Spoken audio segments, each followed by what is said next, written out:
This particle drove physicists insane for decades. It exists for 1/10 billionth of a billionth of a second, but it cost humanity around $10 billion to confirm it. And the funniest part? Its most famous name wasn't created by science.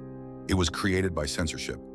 In 1993, Nobel Prize-winning physicist Leon Lederman was writing a book about the most frustrating mystery in modern physics.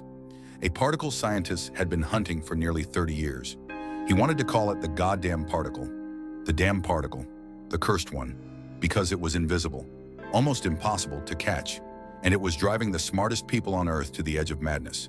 But his publisher looked at the manuscript and crossed out one word. They deleted damn. And just like that, goddamn particle became the God particle, a name that scientists still hate to this day, because this particle has nothing to do with religion, no miracles, no divine message, no hidden proof of a creator. It's pure physics, but the media loved the phrase. God particle sounded powerful, mysterious, almost supernatural. It sold newspapers, it made headlines, and it stuck forever. Even though the actual science is way more interesting than the nickname, because what this particle really connects to is the reason you can touch anything at all.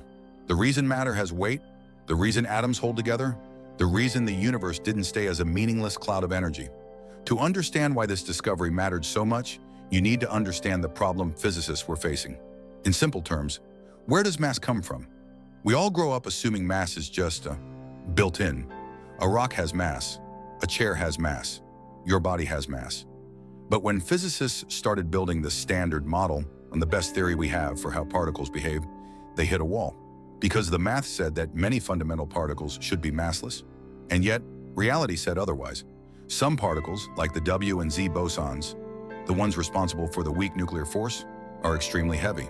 That shouldn't be possible. If you simply give them mass inside the equations, the whole theory breaks. It becomes inconsistent.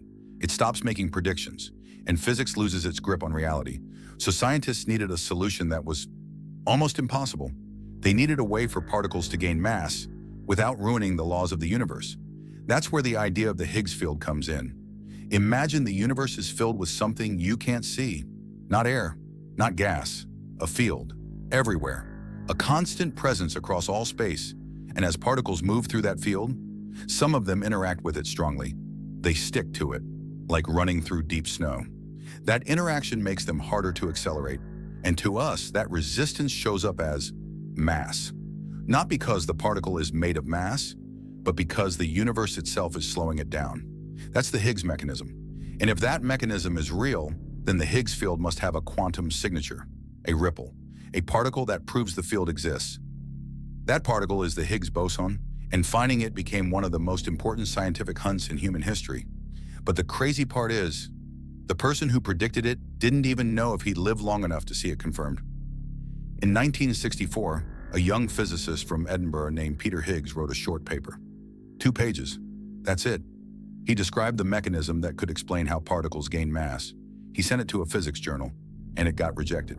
They basically said, this isn't important. So Higgs did something that would change everything. He added a single paragraph.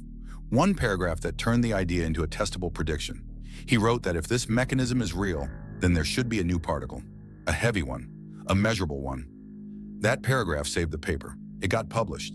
And in that moment, Higgs unknowingly started a countdown that would last 48 years. Because from that day forward, the world had a choice. Either Peter Higgs was a genius, or he had built a beautiful theory that nature simply didn't use, and he had no way of knowing which one was true. For decades, the Higgs boson stayed out of reach, not because the theory was wrong, but because it was brutally hard to detect. It doesn't sit around waiting to be observed. It appears only in extremely high-energy events, and when it appears, it dies immediately.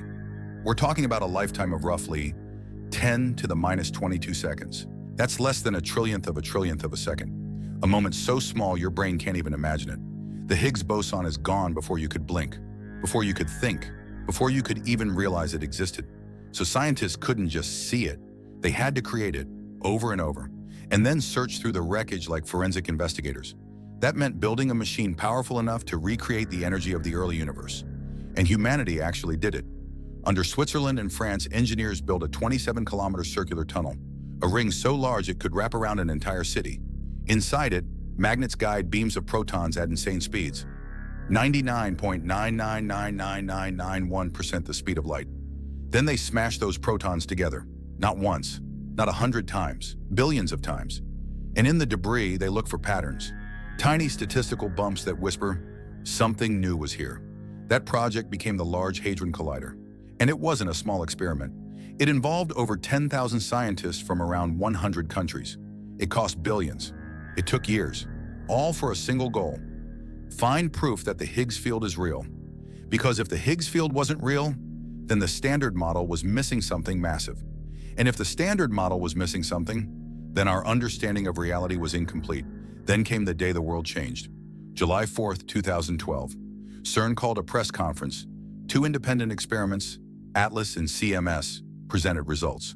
And both showed the same thing: a signal, a new particle, right where the Higgs boson should be, around 125 giga-electron volts. Strong enough data that the odds of it being a fluke were incredibly low. The words scientists had waited half a century to say finally became true. We found it, and in the audience, Peter Higgs was sitting there, 83 years old. He watched the graphs appear on the screen. He listened as the evidence stacked up. And when it became undeniable, he took off his glasses and wiped away tears. Not because it was emotional television, because it was his entire life. 48 years of uncertainty, 48 years of waiting, 48 years of wondering if he'd be remembered as a genius or as someone who guessed wrong. In that moment, the universe answered him. He was right. 1 year later, he received the Nobel Prize, and the God particle story became world famous. But here's what people still don't fully grasp. This discovery wasn't just about one particle. It was about confirming the existence of a field that shapes the universe. Because without the Higgs field, particles wouldn't behave the way they do. Atoms wouldn't form the way they do. Chemistry wouldn't work the way it does. Stars might not burn the way they do. Planets might never form. And the idea of matter as we know it could collapse. You wouldn't just lose humans. You'd lose structure. You'd lose everything solid. The universe could become a chaotic flood of energy with no stable building blocks, no worlds, no bodies, no you. And that's why this story is so insane. A single invisible field, touching everything. A particle that lives for a fraction of nothing, yet defines the existence of almost everything you can hold in your hands. And even after finding it, physics didn't end. It got weirder, because now we know the Higgs field is real, but we still don't know why it exists. We still don't know why it has the exact strength it has. We still don't know what connects it to dark matter, or why the universe has more matter than antimatter.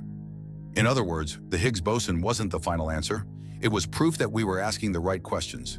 So yeah, the God particle nickname was an accident, a marketing edit, a misunderstood headline. But the discovery behind it, that was one of the most important moments in modern science, because it confirmed something terrifying and beautiful. The universe isn't just empty space. It's filled with invisible rules, invisible fields, invisible structure, and one tiny particle proved it.